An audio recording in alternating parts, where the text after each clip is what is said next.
Welcome to the Authentic Dentist Podcast. Join Dr. Allison House of House Dental in Scottsdale and Shawn Zajas, founder of Zana, a company helping dentists extend their care beyond the chair as they lead dentists deeper along the journey of authenticity to reach greater fulfillment in their professional lives and to deliver remarkable patient experiences. At the core of the Authentic Dentist is a belief that the answer to the current challenges in dentistry is dentists discovering that their greatest asset and point of differentiation is their personal brand, and that forming that brand out of their authentic selves is the best strategy for success in dentistry today.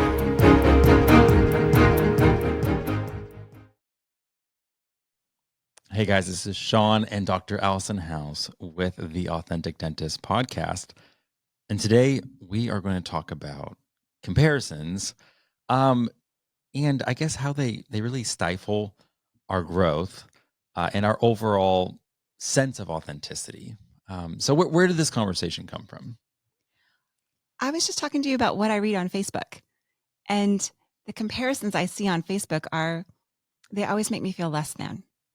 And I'm having a lot of trouble with that comparison on what other dentists are making, what they're producing, how I'm running my life.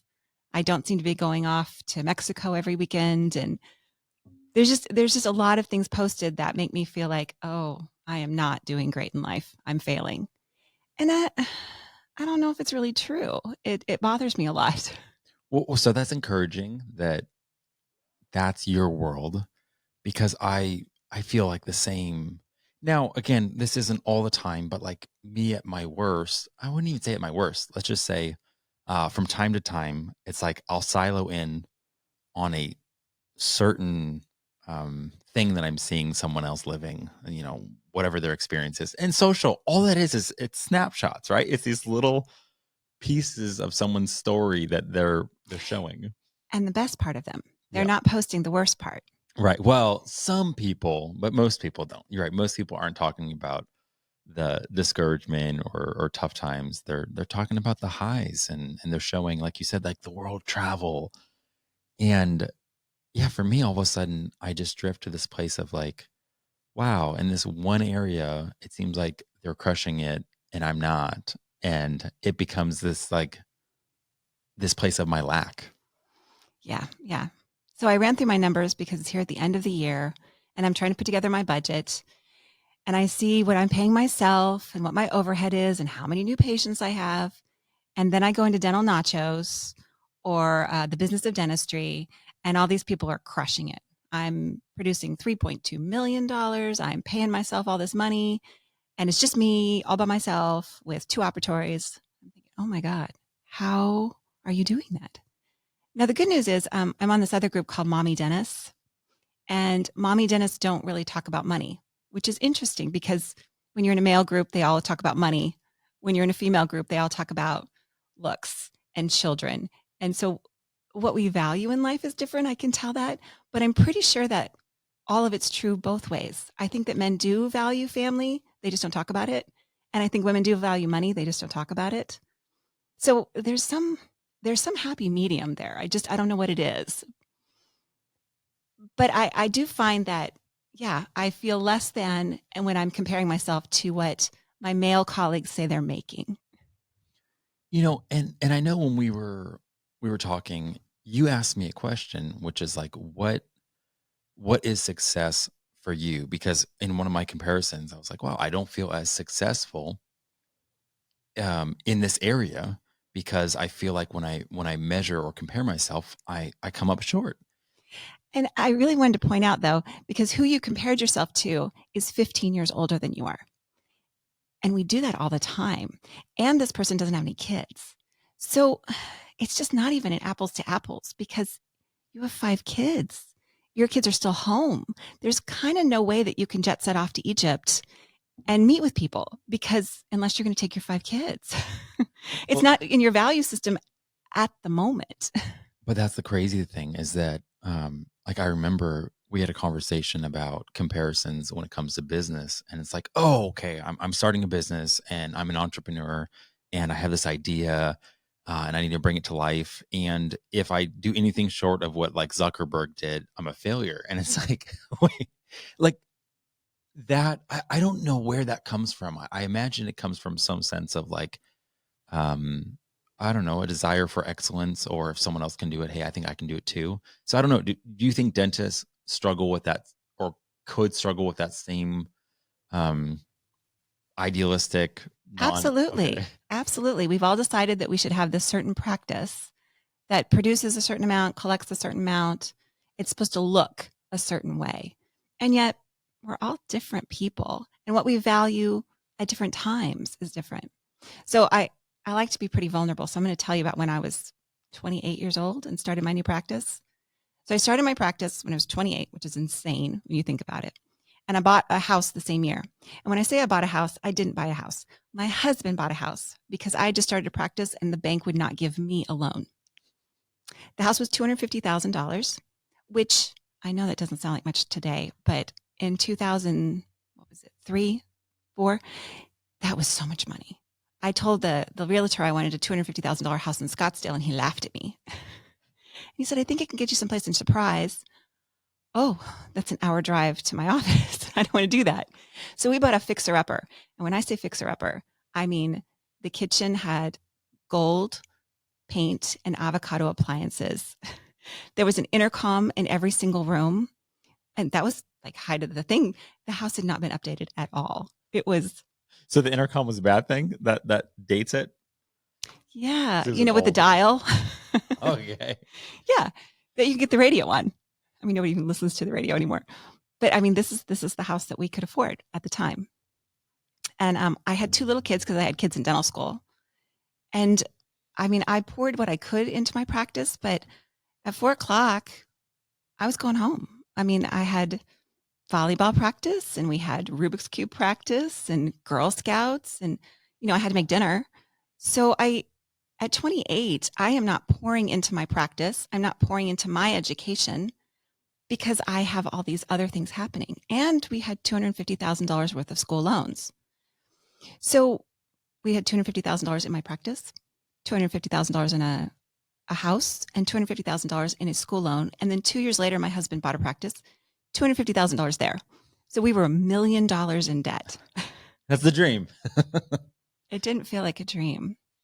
And my son commented not too long ago. He's like, so we did this timeline where I bought all this butcher paper and we posted it all the way around the house to show like the timeline between the 1600s versus when his grandparents were born versus when he was born and like what that looks like time-wise. And he thought that was so fun. Why didn't we do that? And I said, because we couldn't afford to go out to eat. This is what we did. I bought butcher paper and markers because we could spend a lot of time doing that. And it was fun. He had no idea that we didn't have money. And he treasures those things that we did. We didn't have birthday parties where we went to, the pizza place because we couldn't do that. We never went to a Build-A-Bear. One of JD's classmates had a party at Build-A-Bear where they built all these bears, everyone in the class, where I could not afford to take JD, just he and I, to Build-A-Bear because we were strapped. And yeah, we're 2 professionals. It sounds like we should have all this money, but we had all this debt and it had to be paid. So I do feel like that comparison is such an issue, especially when you look at your colleagues who didn't have any kids and who were working 12, 14 hours a day, which is great, but it wasn't really an option for me. And I think so much of what, I'm realizing through the conversation is like what you value as wealth, or success. Like here, I have 5 kids. My oldest is 14 right now. I'm 38. A lot of times I see young parents that are the same age as me, but have like 2 or 3-year-olds, toddlers, and they're looking at me like, how are you doing what you're doing with 5 kids? I think, how are you doing what you're doing with 5 kids? 2 is a lot. Well, but that's where I realized like, I have, I don't know, I want to say some aspect of success with my children, and I'm incredibly thankful for that. But if you see a post of mine, let's say with business, you may not know anything about my 5 kids because I'm not really on my social. You won't see anything about them. I'm not And really. it's probably purposeful. Yeah. Oh yeah. Very, very purposeful. But it was just the perspective of comparisons are just deadly because they don't show the whole picture. I guess that was my point. They don't show the whole picture. And so it's not fair. It's not fair when you're not looking at what you value. If you value your time with your kids, which there's a season for that. And then there's a season when you pour into your business. And it kind of depends on when you have kids, how old you are when you do that. There's a season for when you're taking a lot of continuing education because you can travel. And there's a season when you can't. And you're doing maybe some of it online while you're taking care of your 2-year-old. I mean, it's not fair to look at one person, maybe who's the same age as you are, and compare where you are in life, because it's different. All of a sudden, we paid off our student loans, and we paid off my practice. We paid off my husband's practice, and suddenly JD left, and there was a huge growth spurt at that time. But I was in my 40s. I mean, we didn't really say we could make it until we were in our 40s. And I still wouldn't say we've made it, although I do feel like the goalpost keeps moving forward. If you told 16-year-old Allison that she would ever even owe $250,000, let alone $1 million, she would have just lost it. That's so much money, because at that time that was a lot more money. Well, so tell me, like when it comes to social media, where is it that you get life from it, but don't go into a bad place? Like what's the point then? Because I'm guessing you go on some of these groups and some of them are, I don't know, encouraging or help with perspective.